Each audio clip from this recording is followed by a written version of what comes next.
Hello dear student, हमारे सच्चिदानंद learning channel में आप सभी विद्यार्थियों का स्वागत है। आइए वीडियो में हम लोग देखते हैं कक्षा 10वीं हिंदी का ये जो 801 बीडी कोड वाला प्रश्न पत्र रहा, इसको आइए हम लोग समझते हैं कि किस प्रकार का क्वेश्चन इस यूपी बोर्ड 2025 के एग्जाम हिंदी कक्षा 10वीं का आया हुआ है। प्रारंभ में आप देख पा रहे हैं कि 70 अंक का है और ये शुरू के निर्देश दिए गए हैं और जो खंड अ है ये आपका एमसीक्यूज बेस्ड है, ओएमआर बेस्ड क्वेश्चन प्रोवाइड किया गया है यहाँ पे। अब देखिए खंड अ एमसीक्यूज यानी बहुविकल्पी प्रश्न। क्या प्रश्न है देखिए, शुक्ल युगीन लेखक हैं। अब चार विकल्प हमारे सामने है। शुक्ल युगीन जो लेखक हैं इसमें सही विकल्प आपका होगा राम प्रसाद निरंजनी जी हैं। दूसरा देखिए, मोहन राकेश का नाटक है। मोहन राकेश का नाटक कौन सा है? आप चार विकल्प आपके सामने है। आधे अधूरे डी वाला विकल्प आप किए होंगे तो राइट रहा होगा। तीसरा देखिए, साहित्य की विशेषताएं लेख की विधा है। अब यह साहित्य की विशेषताएं एक निबंध है, सी वाला विकल्प इसमें राइट हो जाएगा। अब महके आंगन चहके द्वार के रचयिता हैं कन्हैयालाल मिश्र प्रभाकर जी हैं, ए वाला विकल्प किए होंगे तो राइट होगा। उसने कहा था प्रसिद्ध कहानी के कहानीकार हैं। उसने कहा था, ये देखिए चंद्रधर शर्मा गुलेरी जी की कृति है, ए सी वाला विकल्प आपका राइट हो जाएगा। प्रश्न संख्या 6वां देखिए, रीतकाल रीतिबद्ध काव्य धारा के कवि हैं, आप लोग जानते हैं केशव दास जी हैं, ए वाला विकल्प आपका राइट हो जाएगा। 7वां प्रश्न देखिए, इस तरह का देखिए प्रश्न आया हुआ है। 7वां, प्रयोगवाद युगिन कृति है। प्रयोगवाद युगिन जो कृति है यहाँ पर चार विकल्प है। देखिए धूप के धान इसका राइट होगा, ये डी वाला आपका राइट। प्रश्न संख्या 8वां देखिए, सुमित्रानंदन पंत जी की रचना है। सुमित्रानंदन पंत जी की रचना आप लोग जानते हैं चिदम्बरा है, बी वाला विकल्प आपका राइट हो जाएगा। अगला देखिए क्वेश्चन नंबर 9वां, तार सप्तक का प्रकाशन वर्ष है। तार सप्तक 1959 में प्रकाशित हुआ था, अर्थात जो विकल्प है ये बी वाला आपका राइट हो जाएगा। अगला देखिए, गंगा लहरी के रचयिता हैं। गंगा लहरी ये पद्माकर जी का है, अर्थात जो विकल्प इसमें सही सी वाला राइट हो जाएगा, पद्माकर जी का है। प्रश्न 11 देखिए, प्रश्न 11, हास्य रस का स्थायी भाव हास होता है, सी वाला विकल्प आपका राइट रहा होगा। चरण कमल बंदो हरिराई, चरण रूपी कमल की तुलना यहाँ पर किया जा रहा है, रूपक अलंकार है यहाँ पे, ए वाला विकल्प आपका राइट हो जाएगा। आगे पूछा है कि सोरठा छंद के दूसरे चरण में मात्राएं होती है। देखिए दूसरे और तीसरे में 13 और तीसरे और चौथे में 11 मात्रा, यानी कि बी वाला इसमें आपका राइट हो जाएगा यहाँ पे। प्रश्न संख्या 14 देखें, यहाँ पर पूछा है, स्याही गिराया गया है, अभ्यारत ये लिखा है, जो शब्द है वो अभ्यारत शब्द में प्रयुक्त उपसर्ग है। अभ्यारत यानी अभिधनरत, अर्थात इसमें उपसर्ग पूछ रहा है, उपसर्ग पहले होता है तो अभी इसमें सी वाला विकल्प आपका राइट हो जाएगा। क्वेश्चन नंबर 15 देखिए, माता और पिता, माता च पिता, माता पिता में समास है द्वंद्व समास, जहाँ पर 6 शब्द और शब्द छुपा होता है, डी वाला आपका राइट हो जाएगा। इसके बाद क्वेश्चन नंबर नेक्स्ट देखिए, अमृत का पर्यायवाची शब्द है, यहाँ पर चार विकल्प है, अमृत, अमी, सी वाला विकल्प राइट। युष्मद चतुर्थी विभक्ति का रूप है। युष्मद जो है ना चतुर्थी विभक्ति का जो रूप है वो तुभ्यम होता है, अर्थात ये वाला विकल्प आपका राइट है जगह 17 का ये। प्रश्न 18 देखिए, रचना के आधार पर वाक्य के कितने भेद होते हैं? रचना के आधार पर वाक्य के 3 भेद होते हैं, सरल, संयुक्त और मिश्र, यानी कि जो विकल्प है बी वाला आपका राइट हो जाएगा। आगे पूछा है कि वाच्य भाववाच्य में प्रधानता होती है किसकी? भाववाच्य में जो प्रधानता होती है, भाववाच्य में क्रिया की प्रधानता होती है, क्रिया की, अर्थात सी वाला आपका विकल्प राइट हो जाएगा, सी वाला सही। इसके बाद आगे क्वेश्चन देखिए, प्रश्न संख्या 20 लास्ट इसका, विकारी पद के भेद होते हैं। विकारी पद के 4 भेद होते हैं, देखिए ए डी वाला आपका राइट हो जाएगा। 4 भेद होते हैं, संज्ञा, सर्वनाम, विशेषण और क्रिया। अब यहाँ से देखिए वर्णनात्मक प्रश्न है, 6 अंक आया हुआ है। पहला दिया है, गद्यांश पर आधारित दिए गए प्रश्नों का उत्तर देना है। वह अश्वारोही अवाग खड़ा था, बुढ़िया के प्राण पक्षी अनंत में उड़ गए। अब ये जो आपको सारांश दिया गया है, ये जो है जो आपका पाठ है ममता जयशंकर प्रसाद जी द्वारा रचित, उसी से लिया गया है, ममता शीर्षक।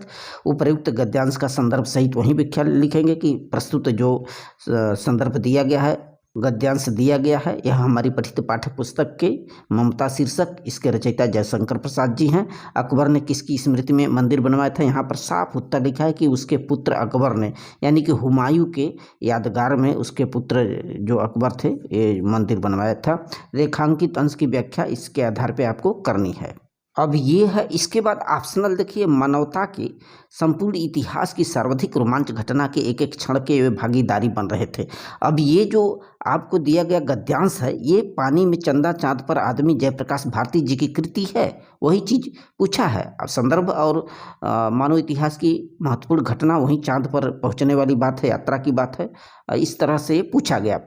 अब प्रश्न दूसरा जो काव्य पर आधारित, आप देख पा रहे हैं कि निम्नलिखित पद्यांश पर आधारित दिए गए प्रश्नों का उत्तर देना है। मिला सेव्य का हमें पुजारी, सकल काम उस न्यायी का, मुक्ति लाभ कर्तव्य यहाँ है एक एक अनुयायी का। मैथिली शरण गुप्त जी की ये कृति है। भारत माता का मंदिर नामक शीर्षक से उद्धृत है। यहाँ पे मिला सेव्य का हमें पुजारी, यानी कि मैथिली शरण सिंह गुप्त जी कह रहे हैं कि बड़ा ही सौभाग्य की बात है कि हम इस पावन धरोहर पर, पावन भूमि पर जन्म लिए हैं।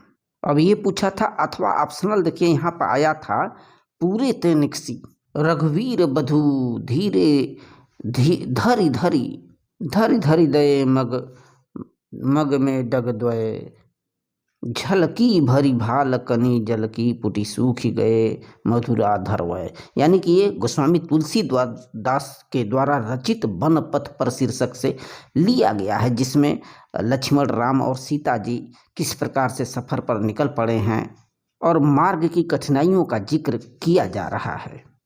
प्रश्न तीसरा देखिए, अब संदर्भ संस्कृत गद्यांश से आया हुआ है। वाराणसी सुविख्यात प्राचीन नगरी, वाराणसी एक सुविख्यात प्राचीन नगरी है जो कि बहुत ही स्वच्छ पानी वाले गंगा तट के किनारे स्थित है। प्राचीन नगरी, उसकी व्याख्या किया जा रहा है। आपका जो चैप्टर है, पाठ है, वाराणसी चैप्टर से लिया गया है। अथवा यहाँ पर पुनः ग्रामीण अब्रवीत इदानीम भवान पुच्छेत, अब यह अन्योक्ति विलाख ग्रामीण पाठ से अवतरित है, जिसको आप अच्छे से इन सभी प्रश्नों को देख ले जो भी पूछा है। अब नीचे यहाँ पर एक कविता है, नवय तडात तापनाद वही मध्य नवय क्रियात, ये अन्योक्ति विलासा चैप्टर से लिया गया है। अन्योक्ति विलासा से यहाँ पर पूछ रहा है ना कि नवय ताड़नाथ तापनाद वही मध्य, यानी कि जो सोना होता है न तो उसको पीटने से और न ही आग के मध्य में उसको ताप देने से, यानी कि जलाने से क्लिश्यमंत माने कि दुखी होता है, और न ही उसको विक्रयात माने बेचने से।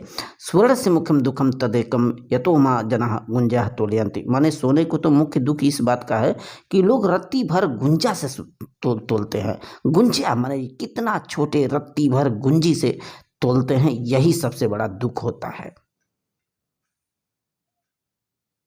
अब ये देखिए, अपदो दुर्गामी च साक्षरो न च पंडिता, ये प्रहेलिका से लिया गया है। अपदो माने बिना पैर का, बिना पैर का, दुर्गामी माने दूर तक यात्रा करता है, चलता है। च साक्षरो न च पंडिता, न तो साक्षर होता है, न तो बुद्धिमान होता है, पंडित होता है। अमुखम, उसको मुख नहीं होते, स्फुटा वक्ता, फिर भी वो बहुत बहुत ही अच्छे से बोल लेता है। च यो जनाति च स पंडिता है, जनानाति स पंडिता है, यानी कि जो भी इस चीज़ को जान लेता है वहीं अच्छा पंडित होता है, यानी कि ज्ञानवानी होता है। इसका जवाब वहीं पत्र के लिए संदर्भित किया गया है। अब नीचे वाला जो प्रश्न है खंड काव्य पर आधारित है। जो खंड काव्य जिस भी डिस्ट्रिक्ट में पढ़ाए जा रहे हैं, अलग अलग दिया हुआ है, उसके अनुसार आपको तय करना है, हल करने थे। ज्योति जवाहर खंड काव्य के नायक भी पूछ रहा है, उसकी कथानक पूछ रहा है। नीचे जीवन परिचय पूछ रहा है, जयशंकर प्रसाद जी का आया था, जयप्रकाश भारती का कितना अच्छा, डॉक्टर राजेंद्र प्रसाद जी का है, भगवत शरण उपाध्याय जी का है। इधर कवियों का परिचय लेखकों के साथ, कवि में मैथिली शरण गुप्त जी हैं, बिहारी लाल, सुमित्रानंदन पंत, अशोक वाजपेयी, कितना इंपॉर्टेंट अच्छा प्रश्न आया हुआ।